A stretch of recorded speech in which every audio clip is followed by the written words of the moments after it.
कहते हैं, यो यम अनादि संतति पौनर भविक सुख दुख हेतु अष्टविध विशेषोपचित मूर्ति नाना जाति विग्रहोत्पादन प्रवण पौरुषेय सर्वात्म प्रदेश वेष्टन समर्थ कर्मबंध, जो यह अनादि परंपरा से बार बार जन्म धारण करके सुख और दुख प्रदान करने में हेतुभूत है। 8 प्रकार के जिसके भेद हैं मूल प्रकृति की अपेक्षा से, और परमाणुओं का संचय है, नाना प्रकार की जातियों में, एकेंद्रिय द्विंद्रिय त्रिंद्रिय चतुरिंद्रिय, शरीर के उत्पादन में जो कुशल है, जो पुरुषार्थ से अर्जित है, और जो आत्मा के सभी प्रदेशों के आवेष्टन में समर्थ है, ऐसा कर्मबंध।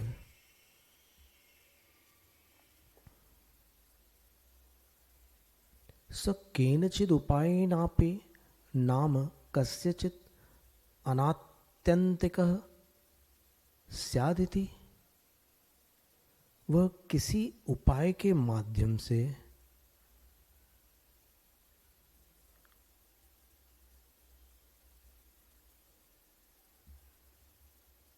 किसी जीव के लिए क्षय को प्राप्त हो सकता है। अर्थात वो जो कार्मण शरीर है, क्या वो नष्ट हो सकता है?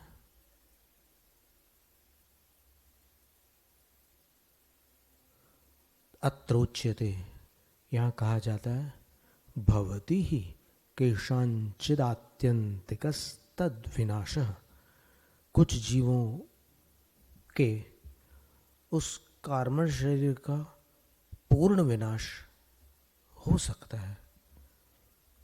यस्मात् तदर्थमेव भगवद्भिरर्हद्भिरुपदिष्टः, अब चूंकि कार्मण शरीर से छुटकारा मिल सकता है, इसलिए भगवान अरहंत ने उपदेश दिया है, आश्रव निरोधः संवरः, आश्रवों का जो निरोध है वह संवर है।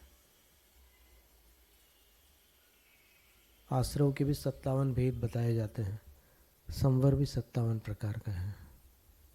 संवर का अर्थ आश्रमों का रुकना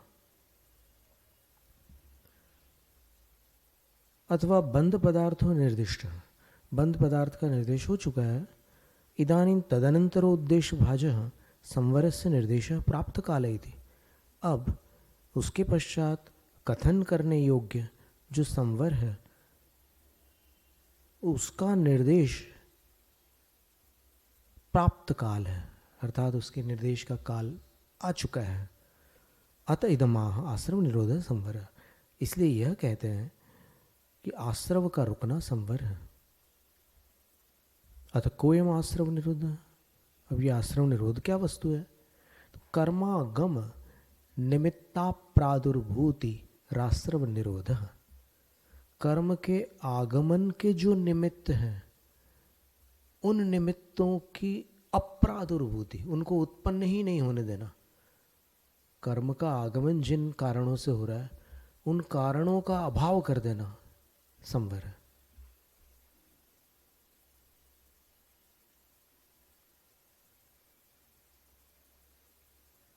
तन्निरोधे सति तत्पूर्वक कर्मादाना भाव संवर, और आश्रव के कारण जब निरोध को प्राप्त हो जाते हैं तो फिर कर्मों के आगमन का अभाव हो जाता है, बस उस दशा का नाम संवर है।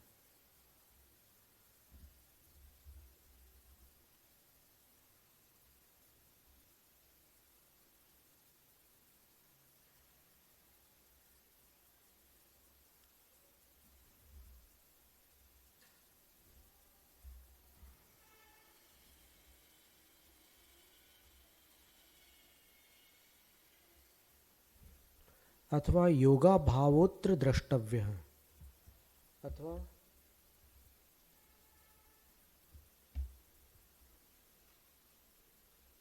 योग आश्रव है, उसका अभाव संवर है। तस्य किम प्रयोजनमिति चेत, उसका क्या प्रयोजन है, ऐसा यदि पूछते हो तो अतः संवर है। यदि योगों के अभाव का उद्देश्य संवर है, संवर प्रयोजनमस्ति इत्यर्थः। का पुनरसो मिथ्या दर्शनादि प्रत्यय कर्म संवरणम संवरः। मिथ्या दर्शन आदि जो कारण है आश्रव के, बंध के कारण है,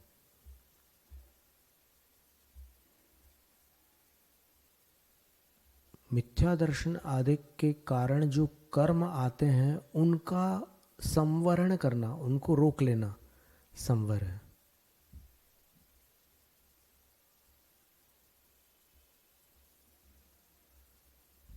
सद्वेदा द्रव्य भाव भेदा, जैसे आश्रव और बंध के दो भेद थे, द्रव्य और भाव, ऐसे ही संवर भी द्रव्य और भाव दो प्रकार का होता है। संसार निमित्त क्रिया निवृत्तिर भाव संवरः।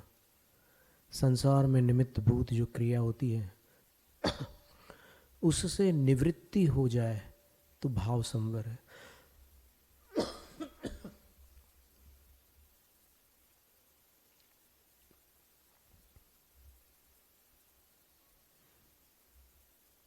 आत्मनो द्रव्यादि हेतुक भवांतरावाप्ति संसार है। आत्मा के लिए द्रव्य क्षेत्र काल और भाव, इन हेतुओं से अन्य भवों की प्राप्ति का होना संसार है। तन निमित्त क्रिया परिणामस्य निवृत्तिर भाव संवर, और उस संसार में निमित्त भूत जो क्रिया रूप परिणाम है, अथवा जो क्रिया है और परिणाम है,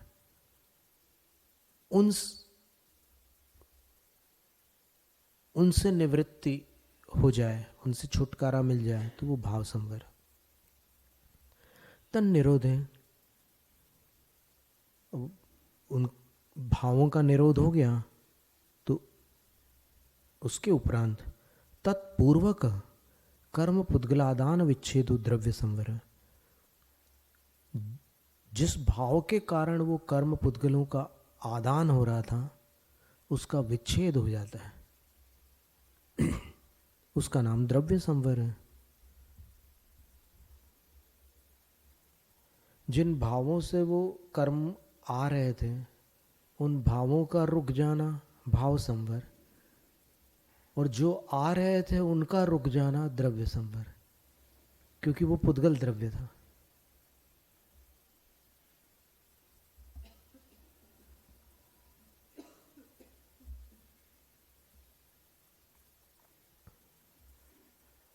तद विभावनार्थम गुणस्थान विभाग वचन, तस्य संवरस्य विभावनार्थम गुणस्थान विभाग वचनं क्रियते तद यथा। अब इसको विशेष रूप से समझने के लिए गुणस्थानों के साथ वर्णन करना आवश्यक है। नहीं तो इतना तो समझ में आ जाता है कि भाई उन भावों का रुक जाना जिनसे आश्रय हो रहा था भाव संवर है, और कर्मों का आगमन रुक जाए वो द्रव्य संवर है। मिथ्या दृष्टि, सासाधन सम्यक दृष्टि, सम्यक मिथ्या दृष्टि, असंयत सम्यक दृष्टि, संयता संयत, प्रमत्त संयता प्रमत्त संयता, पूर्व करना निवृत्ति, बादर सांप्राय, सूक्ष्म सांप्राय, उपशमक क्षपक, उपशांत क्षीण कषाय, वीतराग छद्मस्त, सयोगी अयोगी केवली भेदात, चतुर्दश गुणस्थान विकल्पः। ये 14 गुणस्थान के भेद हैं।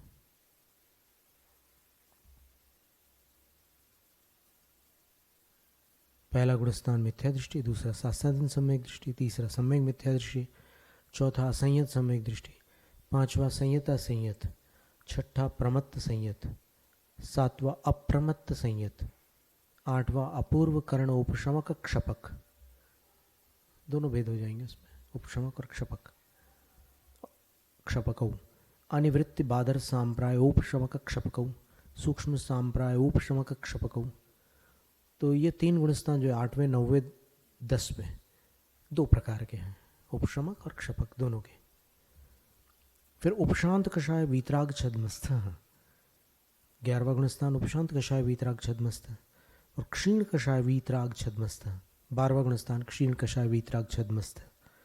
सयोग केवली अयोग केवली चैवं, और अंत में सयोग केवली और अयोग केवली। एवं भेदा चतुर्दश गुणस्थान विकल्पो वेदितव्य, इन भेदों की अपेक्षा 14 गुणस्थानों के भेद जान लेना।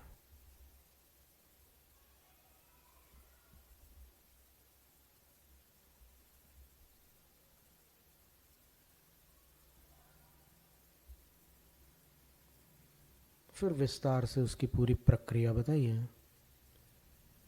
एक एक गुणस्थान में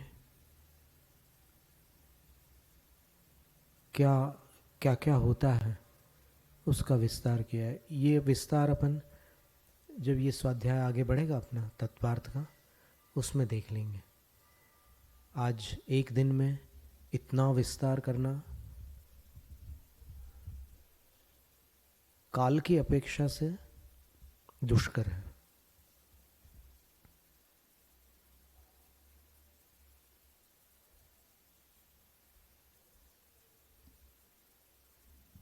सगुप्ति समिति धर्मानुप्रेक्षा परीश जय चारित्रैः, वह संवर गुप्ति समिति धर्म अनुप्रेक्षा परिषजय और चारित्र द्वारा सिद्ध होता है। गुप्ति 3, समिति 5, धर्म 10, अनुप्रेक्षा 12, परिषजय 22 और 5 चारित्र 57। इनके माध्यम से संवर होता है। तपसा निर्जराच, और तप के माध्यम से निर्जरा भी होती है, अर्थात संवर तो होता ही है, निर्जरा भी होती है।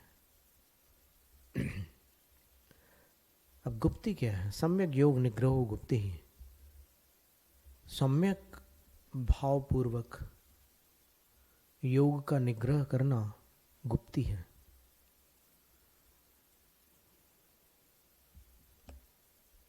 आवेश में आकर के बोलना बंद कर दिया किसी के साथ तो वचन गुप्ति नहीं कहलाई। शांत भाव से मौन धारण करना वचन गुप्ति है।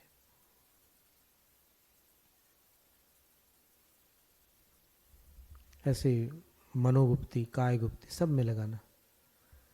ईर्या भाषेषणा दान निक्षेपोत्सर्गा समितयः, ईर्या समिति, भाषा समिति, ऐषणा समिति, आदान निक्षेप समिति और उत्सर्ग समिति, 5 समितियां हैं।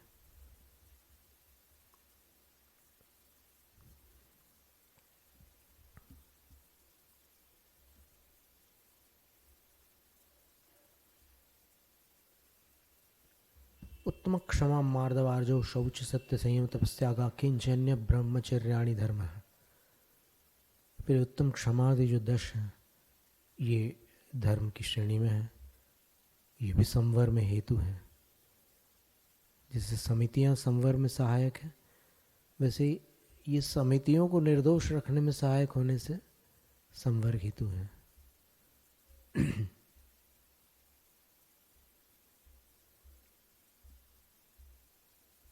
इसका विवेचन प्रातः काल चल रहा है इन दिनों। फिर 12 अनुप्रेक्षा है। अनित्याशरण संसार एकत्वान्यत्वा शुच्यास्त्र संवर निर्जरा लोक बोधि दुर्लभ धर्म स्वाख्या तत्वानुचित चिंतन अनुप्रेक्षा। स्वाख्या तत्वानुचिंतन अनुप्रेक्षा, सुंदर आख्या यानी संज्ञाओं का जो स्वरूप है, तत्व है, उसका अनुचिंतन बारंबार चिंतन करना अनुप्रेक्षा है। कौन से सुंदर शब्द है? धर्म। फिर उसके पहले वाले भी जो लिए हैं, अनित्य, अशरण, संसार, एकत्व, अन्यत्व, अशुचि, आश्रव, संवर, निर्जरा, लोक, बोधि दुर्लभ, धर्म। इन 12 का चिंतन करना, अनुचिंतन करना, बार बार चिंतन करना अनुप्रेक्षा है। जो अपन कार्तिकेय अनुप्रेक्षा के स्वाध्याय में अपन देख ही रहे हैं।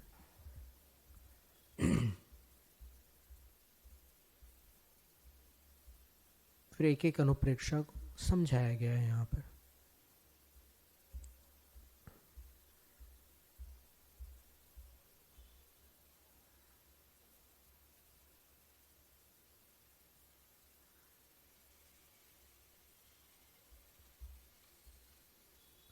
संवर अनुप्रेक्षा में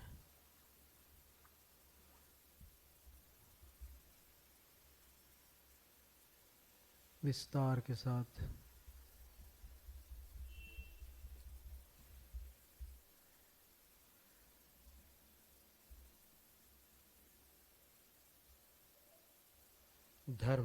धर्मानुप्रेक्षा में विस्तार के साथ जीवस्थान और गुणस्थानों का गत्यादि मार्गणाओं के साथ वर्णन, विस्तार के साथ।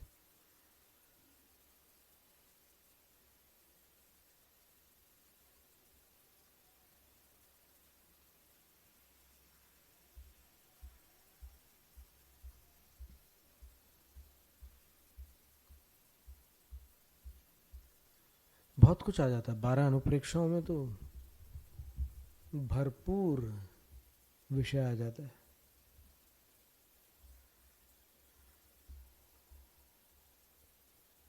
मार्गाच्यवन निर्जरार्थम परिसोढव्याः परेषाः। 2 कारणों से परिशों को सहन करना उचित रहता है। मार्गाच्यवन, मार्ग से च्युत न हो, पहला कारण तो ये है। अगर परिश्रम सहन नहीं करेंगे, कष्ट से डर जाएंगे, तो मार्ग छूट जाएगा।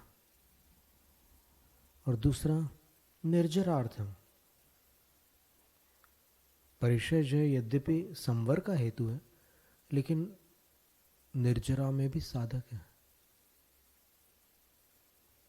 तप तो है ही निर्जरा में प्रधान रूप से साधक, लेकिन ये परिचय और तप सब मिलाकर 34 होते हैं। परिचय 22 और 12 तप, इनको जोड़ लें अपन, 22 परिचय और 12 तप, तो इनको जोड़ने पर ये 34 उत्तर गुण बताए हैं प्रवचन सार ग्रंथ की टीका में और फलटन से प्रकाशित मूलाचार में, कि ये साधुओं के उत्तर गुण होते हैं। 28 तो मूल गुण है और उत्तर गुणों में ये 22 परिचय और 12 तप है। तो परिचय और तप, इन दोनों में अंतर क्या है? तो चारित्र सार ग्रंथ में इसका बड़ा सुंदर समाधान है। दोनों में ही कष्ट होता है, तप में भी कष्ट होता है, परिचय में भी कष्ट होता है। फिर अंतर क्या रहा दोनों में? तो उत्तर है, तप संकल्पित होता है, परिचय असंकल्पित होता है। शायद फलटन में ही हमने बताया था ये।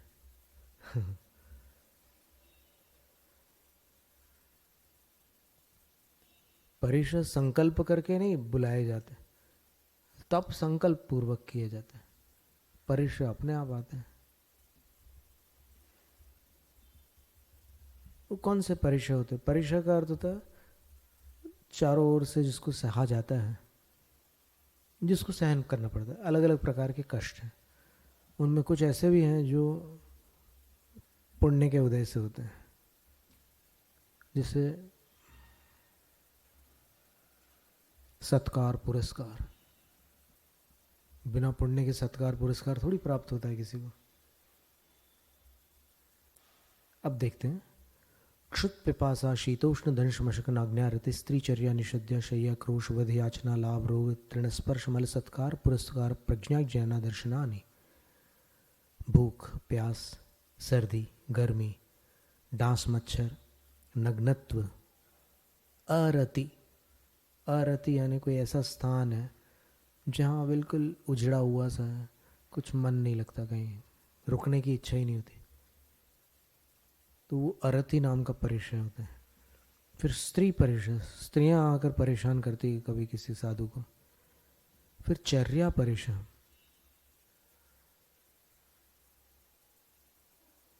निषद्या परिषद, बैठते समय जो पीड़ा होती है। शय्या परिषद, लेटते समय जो पीड़ा होती है। आक्रोश यानी दुष्टजन कुछ बोल जाते हैं उल्टा सीधा, तब पीड़ा होती है। वध यानी मारपीट करता है कोई, तब। याचना यानी ऐसी स्थिति आ जाए कि जब कुछ मांगना पड़ जाए, तो याचना विजय तब है जब न मांगे। अलाभ, अलाभ परिषद में भी कभी कभी कई दिनों तक के आहार का लाभ नहीं हो पाता। आचार्य, हम जब कटनी में सन 94 में गए थे, तब वहाँ के लोगों ने हमें एक दुकान दिखाई थी और बताया था कि ये दुकान सन 1928 में आचार्य शांति सागर महाराज थे तब भी थी। पुरानी दुकान थी कोई। और यहीं पर एक ठेला आया था जिसके अंदर गुड़ की भेलियां रखी थी। वो गुड़ थोक में जो आता है ना, तो ऐसा कुछ आकार रहता है उसका, तो वहाँ उतर रहा था वो सब सामान। और आचार्य श्री आहारचर्या के लिए निकले थे। 8 दिनों से उनका आहार नहीं हुआ था। उनका कोई ऐसा संकल्प था कि जो पूरा नहीं हो रहा था, और वहाँ पर वो सामान उतर रहा था। तो एक सांड आया वहाँ पर और उसने ऐसे गुड़ की भेली पर ऐसे एक सींग मारा, तो वो गुड़ उसके सींग पर चिपक गया और आचार्य श्री का पड़गान हो गया। तो आचार्य श्री का ऐसा संकल्प था, ये वृत्ति परिसंख्यान, वीरचर्या वाला वृत्ति परिसंख्यान था, कि अगर ऐसा कोई प्रसंग आहार भिक्षा वृत्ति के लिए निकलते समय बन गया तो हम आहार लेंगे। तो वो 8 दिन नहीं मिला, 90 दिन मिला। अभी अपन इतनी बड़ी बड़ी कल्पनाएं नहीं कर सकते।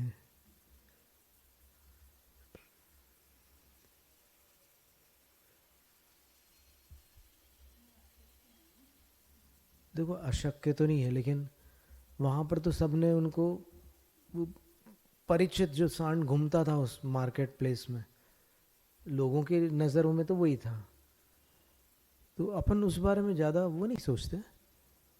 मिला लेकिन उनको संकल्प कठिनाई से मिला। तो इतने समय तक अलाभ रहने पर भी वो उस अलाभ परिषद को जीतते हैं, तो वो अलाभ परिषद जय कहलाता है। फिर रोग परिषद, तृण स्पर्श परिषद। अब तृण को उपलक्षण माना गया। पैरों में तिनके, कांटे, कांच आदि कोई भी ऐसी वस्तुएं चुभ जाए, नुकीली चीज, तो वो परिषद कहलाता है। मल परिषद, केशलौंच के समय बाल अलग करते हैं, तो केशलौंच में जो भी पीड़ा होती है, केशलौंच तो मूल गुण है। फिर मल परिषद में बहुत प्रकार से शक्यता है, पूरे शरीर में धूल जम जाती है और सब कुछ होता है। गर्मी भी होती है कभी, और कभी किन्हीं स्थानों पर उस धूल को अलग भी करना पड़ता है। कभी जहाँ पर बहुत अधिक प्रदूषण होता है, फैक्ट्रीज आसपास होती है, तो फिर वो जो पसीना और मैल होता है वो शरीर के लिए काफ़ी हानिकारक हो जाता है, क्योंकि वो उस केमिकल्स को भी पकड़ लेते हैं और उसमें विशेष प्रकार की गंध भी आती है, फैक्ट्री जैसी। तो या तो विहार करो, या फिर वो जो नुकसान करने वाली चीज़ है, अगर सहन होता है तो ठीक है, क्षमता के अनुसार सहन करो, वरना उसको कोई अलग करना चाहे श्रावक तो करने दो, जो परिस्थिति पर है। मार्ग तो ये है कि चुपचाप सहन कर लो। मार्ग है ना, ये जो उत्तर गुणों वाला मार्ग है उसकी अपेक्षा। फिर सत्कार पुरस्कार, सत्कार पूजा प्रशंसात्मक। सत्कार की परिभाषा लिखी है कि पूजा और प्रशंसा रूप जो अनुष्ठान होता है उसको सत्कार कहते हैं। केशलुंचन खेद सहनोपसंख्यानमिति चेत न मल परिशावरोधात। 22 परिशों में केशलुंच को भी जोड़ना था, 23 रखने थे। तो आचार्य बोलते कि नहीं, मल परिशा में जो बाल उखाड़ रहे हैं वो मल रूप हो जाते हैं, उखड़े हुए बाल, तो उसमें जो कष्ट होता है केशलुंच का वो भी इसमें सम्मिलित कर लो।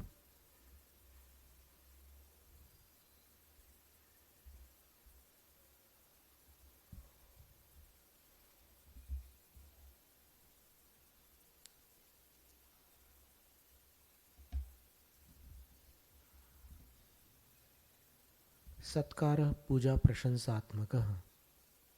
सत्कार का अर्थ पूजा प्रशंसा है। पुरस्कारो नाम क्रियारंभादिष्वग्रत कर्णमामंत्रणम वा। पुरस्कार का अर्थ होता है क्रिया के प्रारंभ में साधु को बुलाकर आगे बैठालना, साधु को आमंत्रण देना पुरस्कार है। फिर प्रज्ञा परिचय है।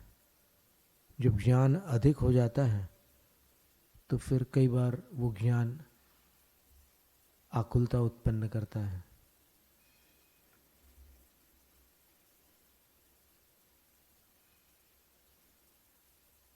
और जब अज्ञान होता है तो भी आकुलता होती है कि इतना मेहनत कर रहा हूँ, कुछ याद नहीं होता, क्या करूँ। तो इनको कैसे जीतते हैं साधु, उसका बड़ा चित्रण है इसमें।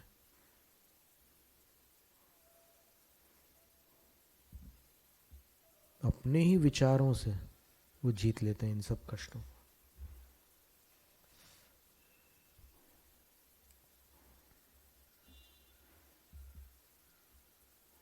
अदर्शन परिचय।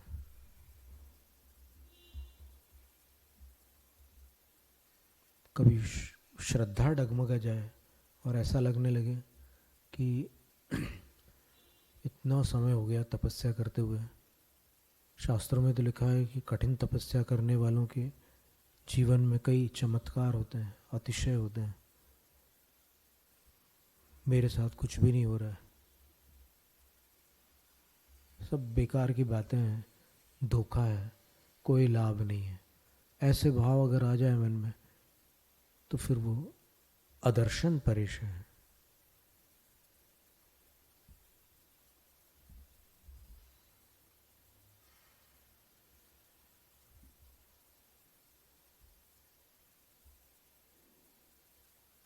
अब कौन से गुणस्थान में कितने परिचय होते हैं बता रहे।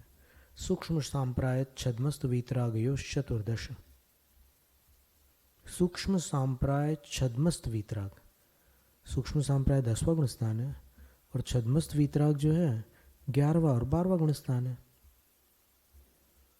तो यहां तक 14 परिचय होते हैं।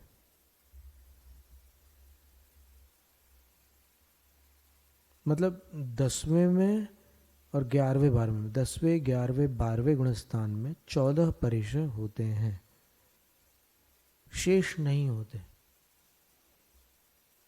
बाकी 8 परिचय नहीं होते।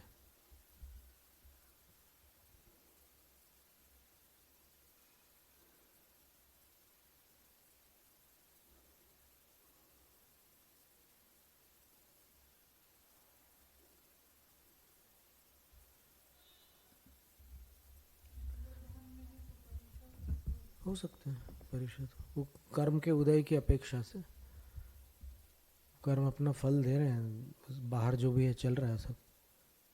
क्योंकि 12वें गुणस्थान तक उपसर्ग बताया ना, 13वें में उपसर्ग शांत हो जाता है। तो उपसर्ग परिचय से भी बड़ी वस्तु है। कुछ परिचय उपसर्ग रूप है, जैसे वध परिचय है, स्त्री परिचय है, ये उपसर्ग रूप है।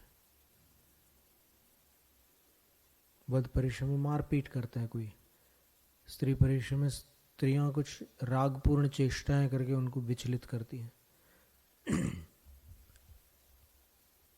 एकादश जिने, जिनेन्द्र भगवान में 11 परिचय होते हैं।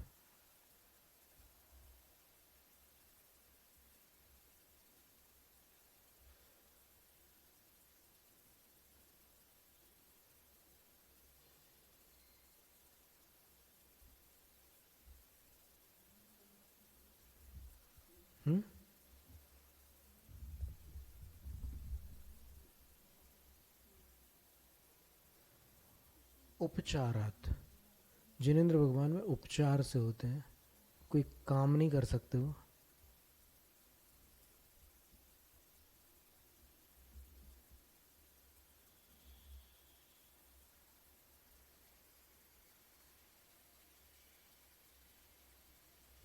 जैसे उपचार से ध्यान होते हैं, वैसे ही उपचार से परिचय होते हैं।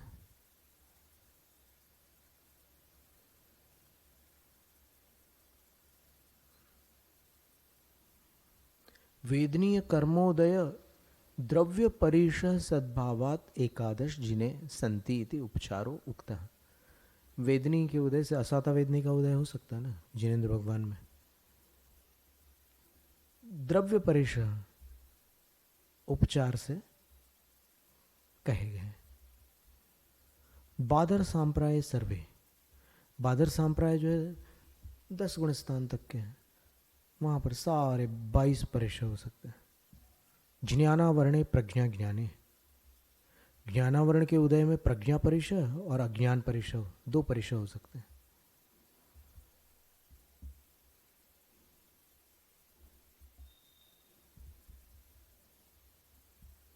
दर्शन मोहांतराययो रदर्शना लाभो, दर्शन मोह अर्थात मिथ्यात्व और अंतराय, इनके उदय में होने पर अदर्शन परिचय और अलाभ परिचय होते हैं।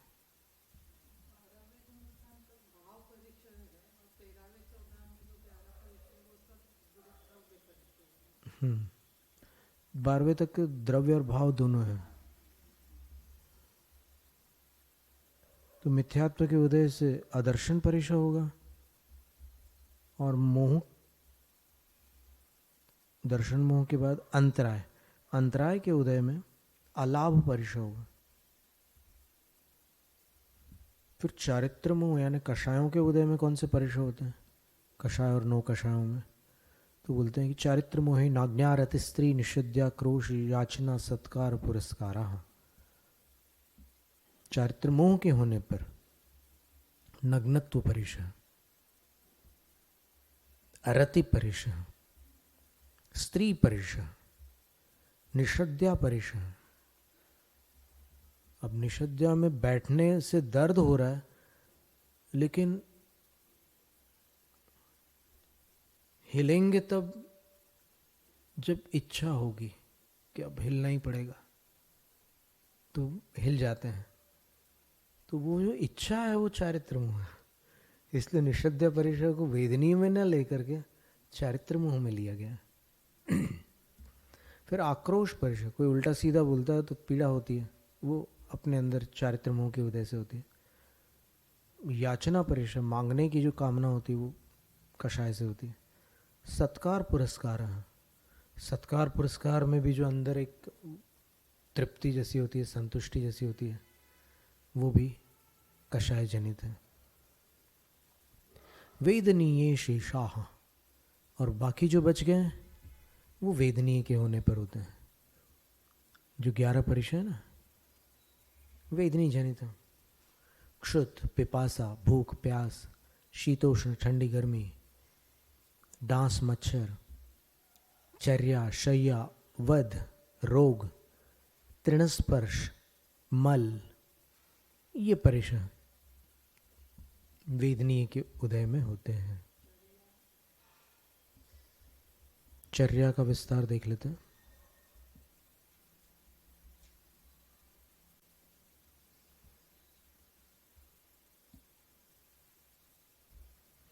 व्रज्या दोष निग्रहश्चर्या विजय दीर्घ कालाभ्यस्त गुरुकुल ब्रह्मचर्यस्य, दीर्घ काल तक गुरु के संग में ब्रह्मचर्य का अभ्यास जो कर चुके हैं, अधिगत बंध मोक्ष पदार्थ तत्वस्य, और जिन्होंने बंध और मोक्ष पदार्थ के स्वरूप को भली भांति जान लिया है, कषाय निग्रह परस्य, और जो कषाय के निग्रह में तत्पर है, भावनार्पित मते है, जिनकी मति भावनाओं में अर्पित हो चुकी है, अर्थात जो भावनाओं में लगे रहते हैं, और संयमायतन भक्ति हेतुर देशांतरातिथे है, जो संयम के आयतन अर्थात बड़े बड़े आचार्य आदि, उनकी भक्ति के हेतु देशांतर आतिथे हैं, अन्य क्षेत्र पर अतिथि बन करके पहुंचे हुए हैं। गुरुणा व्यनुज्ञातस्य, और गुरु की अनुमति जिनको प्राप्त है कि वहां जा सकते हो, उन आचार्य से मिल सकते हो। और नाना जनपद व्याहार व्यवहाराभिज्ञस्य, अनेक प्रकार के जो जनपद है वहाँ के व्याहार का अर्थ होता है भाषा, और व्यवहार का अर्थ होता है वहाँ की प्रवृत्तियाँ, उससे जो परिचित हैं वे ग्रामे एक रात्रम, गांव में एक रात रुकते हैं, नगरे पंचरात्रम, नगर में 5 रात्रि। अब इस पंक्ति से ये प्रमाणित हुआ कि नहीं कि साधु वनवासी ही हो, ऐसा नियम नहीं है। ये उत्तर गुणधारी साधु का वर्णन है, और वो भी गांव में 1 रात और नगर में 5 रात रुक सकते हैं। तो फिर गांव और नगर में रुकने वाले सच्चे साधु नहीं होते, ऐसा नहीं कह सकते। प्रकर्षेणावस्थातव्य मित्येवं, तो ये अधिक से अधिक इतना रुक सकते हैं, गांव में 1 रात और नगर में 5 रात। इत्येवं संयतस्य वायोरेव निस्संगताम उपगतस्य, इस तरह से ये जो संयत है वो कैसे हैं? वायु के समान निस्संग है। जैसे वायु बहती है यहाँ से कहीं दूसरी जगह चली जाती है, एक जगह थोड़ी रहती, वायु बह जाती है। देश काल प्रमाणोपेत मध्वगमनम अनुभवतः, देश और काल, देश 3 प्रकार के होते हैं, जांगल, अनूप और साधारण। जांगल देश जंगली स्थान होता है, अनूप देश मनोरम स्थल होते हैं, और साधारण देश सामान्य होते हैं। तो इन तीनों में, और काल, काल का अर्थ शीतकाल, उष्णकाल और वर्षाकाल, इनमें अध्वगमनम प्रमाणोपेत मध्वगमनम, जितना प्रमाण शास्त्र में बताया है कि इतना चलना उचित है, उतना ही चलेंगे वो। भले ही अधिक चलना आज कीर्तिमान माना जाता है, पर आगम की आज्ञा के अनुसार श्रवण बेलगोल में जो संगोष्ठी हुई थी, उसमें आचार्यों ने जो जानकारी दी थी वो इस प्रकार थी कि ग्रीष्म काल में 9 कोस चलने पर प्रायश्चित लेना पड़ता है। अगर 1 कोस को 3 किलोमीटर मानोगे तो 27 किलोमीटर, और 3.25 मानोगे तो फिर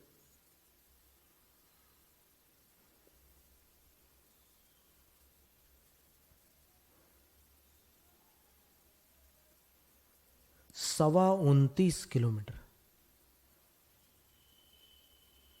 चलने पर प्रायश्चित। शीतकाल में 6 कोस चलने पर प्रायश्चित। और वर्षा में 3 कोस चलने पर प्रायश्चित। और ये प्रासुक मार्ग से चलने पर है। अब प्रासुक मार्ग से चलोगे तो और कम चलने पर प्रायश्चित होगा। तो जानकारी ना होने के कारण ये सब चल जाता है आजकल। कोई बात नहीं, जानकारी मिल जाए तो फिर जिनको बदलना हो वो अपना क्रम बदल सकते हैं। कभी कभी चलना पड़ता है, कोई स्थान ही नहीं होता तो फिर चलना पड़ता है। जैसे धर्मस्थल से जब श्रवण बेलगोल की ओर प्रस्थान होता है तो फिर वो जो घाट और पहाड़ी वाला जो स्थान है वहाँ पर चलना ही पड़ता है। वहाँ चीते वगैरह जंगली जानवर हैं, और ऐसे अगर खुले रुक जाएं जंगल में तो अगर अनुकूल काल होगा तो भी प्राण संकट है। तो वो जो एक स्थान बना हुआ है वहाँ पर नदी किनारे, वहाँ तक पहुँचना आवश्यक हो जाता है साधुओं को, तो फिर उतना चलना पड़ता है। फिर प्रायश्चित ले लेते हैं। जैसे ऐसा हुआ था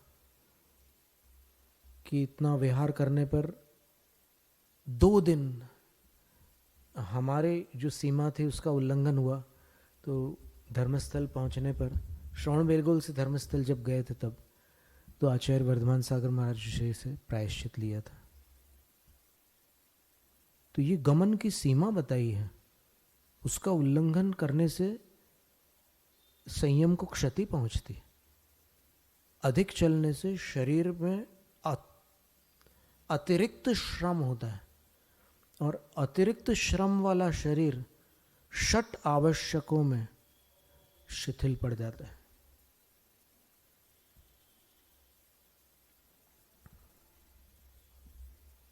तो अभी चर्या परिषद का वर्णन चल रहा है।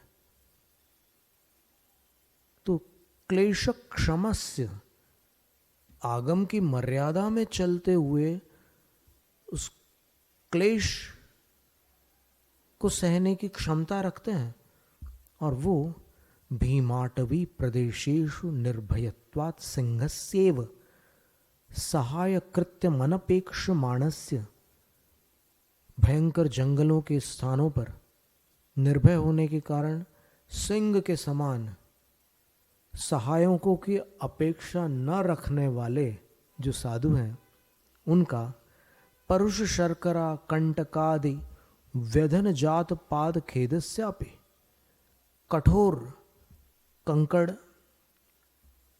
कांटे आदि चुभने वाले, पैरों में चुभने वाले जो पदार्थ होते हैं उनसे जिनके पैरों में क्षति पहुंच गई है, ऐसा होने पर भी सतः पूर्वोचित यान वाहनादिन गमनमस्मरत, पूर्व काल में देखो हमने कितने साधनों में गमन किया था, आज इतनी तकलीफ हो रही है, ऐसा वो पूर्व काल का स्मरण नहीं करते। सम्यक व्यज्या दोषम परिहरतः, समीचीन गमन में जो दोष होते हैं उसका परिहार करने वाले जो साधु होते हैं उनके चर्या परिशः जयो वेदितव्यः, चर्या परिशः जय जान लेना, ये चर्या परिशः जय।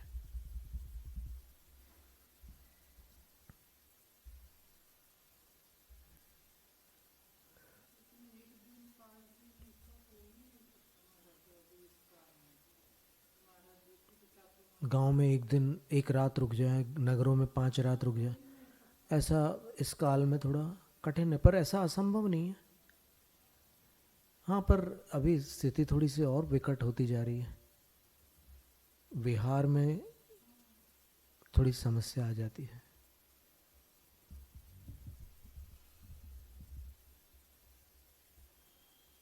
ऐसे दक्षिण के ग्रंथों में ऐसा भी उल्लेख है कि वन में 10 दिन रुक सकते हैं, वन में भी अनिश्चित काल तक नहीं रुक सकते। गांव में 1 रात, नगर में 5 रात, वन में 10,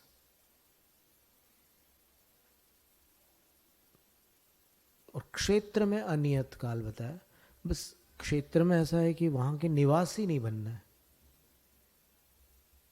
फिर अब अगर शरीर की अत्यधिक प्रतिकूलता है तब वो विशेष परिस्थिति कहलाती है।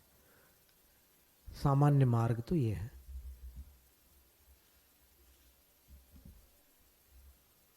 एक साधु को एक साथ कितने परिचय हो सकते हैं? तो आचार्य उत्तर देते हैं, एकादयो भाज्य युगपदे एकस्मिन् नैकोन विंशते है।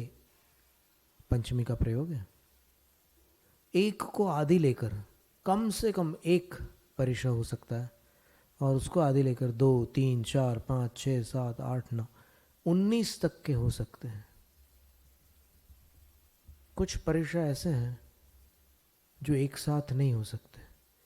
जैसे लेटते समय जो पीड़ा होती है, उस समय न तो वो बैठी हुई मुद्रा में हो सकते हैं और न खड़ी हुई मुद्रा में हो सकते हैं, तो दो वो कट जाएंगे। इन तीन में से कोई एक ही हो सकता है।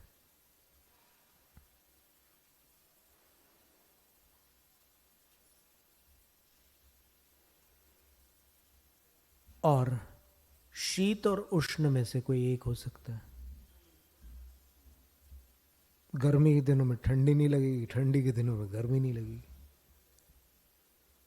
तो 22 में से 3 कम हो गए, 19 हो गए। अब इसमें एक प्रश्न प्रायः लोग पूछते हैं कि प्रज्ञा का अर्थ होता है विवेक बुद्धि, और अज्ञान का अर्थ होता है विवेक शून्यता।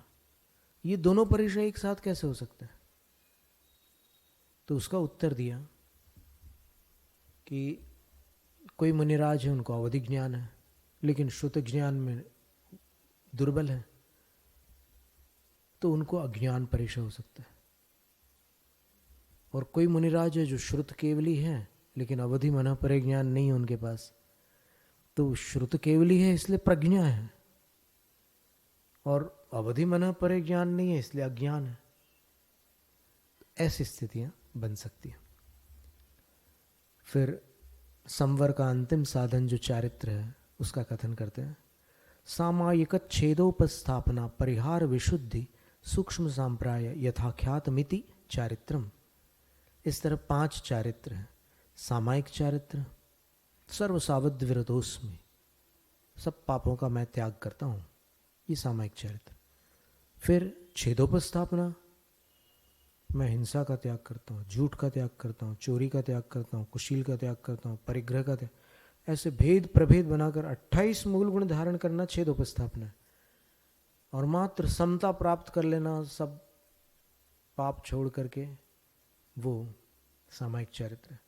फिर छेदोपस्थापना का दूसरा स्वरूप ये भी है कि छेद यानी दोष, तो छेदे सति उपस्थापना, दोषों का प्रायश्चित्त करना भी छेदोपस्थापना चारित्र है।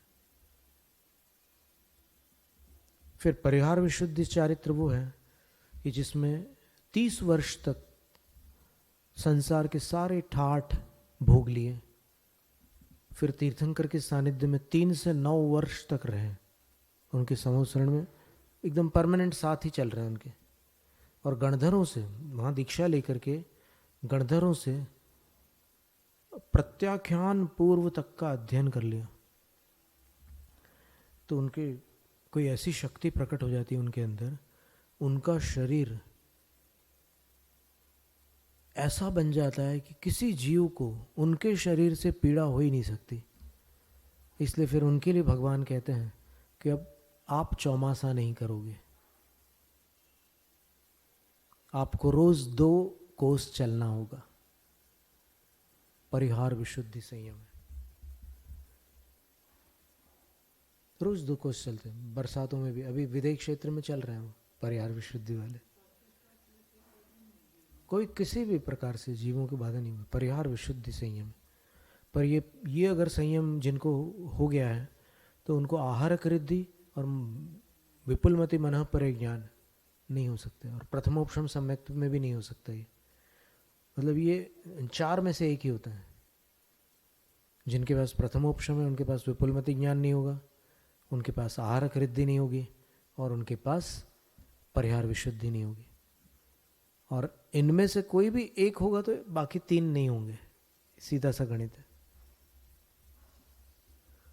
फिर सूक्ष्म सांप्राय जो है, जब सूक्ष्म लोभ का उदय रह जाता है, मात्र 17 प्रकृतियों का आश्रव बंद होता है, वो 10वां गुणस्थान जो है उसमें जो चारित्र प्राप्त होता है वो सूक्ष्म सांप्राय, औपशमिक भी और क्षायिक दोनों प्रकार का हो सकता है।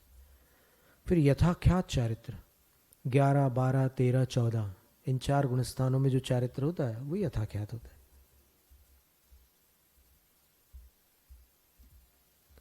इसके पश्चात ये संवर के पूरे 57 संवरों का वर्णन पूर्ण हो गया। अब निर्जरा का वर्णन प्रारंभ करते हुए तप का वर्णन करते हैं, बीच में थोड़ा सा अंतराल लेते हैं।